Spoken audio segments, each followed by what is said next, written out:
আর আগামী 25শে জুন বুধবার অমাবস্যার নিবৃত্তি মানে শেষ। অমাবস্যা শেষ হচ্ছে বুধবার দিন রাত্রি 3:21। আর কারা কারা অমাবস্যা পালন করবেন এবং পালন করবেন না, বিবাহিত এবং অবিবাহিত মেয়েরা অমাবস্যা ভুলেও পালন করবেন না, শুধুমাত্র বিধবারাই অমাবস্যা পালন করেন। এছাড়া ঋষি সন্ন্যাসীরাও পালন করে। এই দিনগুলি কামাখ্যা মন্দিরে প্রচণ্ড ভিড় হয়, মেলা বসে, পালন করা হয়, কিন্তু দেবীর মন্দিরের দরজা বন্ধ থাকে। এই অমাবস্যার সময়কালে মানুষকে, গরিব মানুষদের নিজের সাধ্যমতো যে কোনো ফল দান করতে পারলে খুব উপকার পাওয়া যায়।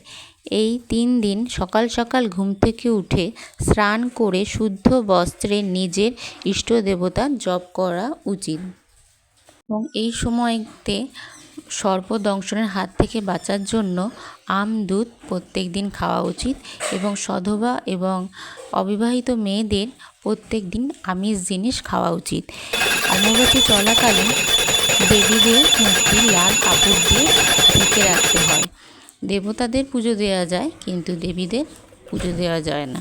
শঙ্খ, উলু এবং কাঁসর ঘণ্টা কিছু এই সময় বাজাতে নেই। নিস্তব্ধে ঠাকুর ঘরে পুজো দিতে হয়। সবাই ভালো লাগবেন। ভিডিওটি যদি ভালো লাগে অবশ্যই সাবস্ক্রাইব করবেন, কমেন্ট করে জানাবেন ভিডিওটি কেমন হয়েছে। আমি আমার আজকের পুজো শেষ করে সমস্ত দেবীদের আমি লাল কাপড় দিয়ে ঢেকে রেখে দেব। আবার বুধবার দিন অমাবস্যা ছাড়ার পর বৃহস্পতিবার দিন সব ঠাকুরদের আমি পরিষ্কার করে অমাবস্যা সেরে যাওয়ার পর আবার ফল মিষ্টি দেব। কিন্তু বিধবারা বৃহস্পতিবার দিন মাথা ঘষতে পারে, কিন্তু সধবারা বৃহস্পতিবারে মাথা ঘষা যায় না। শুক্রবার দিন সধবা এবং অবিবাহিত মেয়েরা মাথা ঘষবে। তাছাড়া অমাবস্যা চলাকালীন মেয়েদের মাথা ঘষতে নেই, কোনো বাড়িতে কাচাকুচিও করতে নেই। এই নিয়মগুলি মানলে বাড়িতে সুখ সমৃদ্ধি সচল থাকে। অমাবস্যা চলাকালীন সময়ে বাড়ি থেকে কোনো শুভ কাজে না বেরোনোই ভালো, বাড়ি থেকে যাত্রা করা নাই ভালো। ঘুরতে যাওয়ার এই সময় 3 দিন না রাখাই ভালো। এরপরে আপনারা ঘুরতে যাওয়ার প্রোগ্রাম করতে পারেন। কোনো শুভ জিনিস এই সময় না করাই ভালো।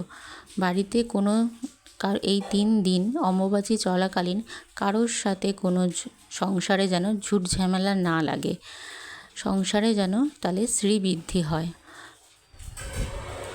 সংসারকে ভালো রাখতে এই সময় সবার সাথে সুব্যবহার করুন এবং গরিব দুঃখীদের দান করুন।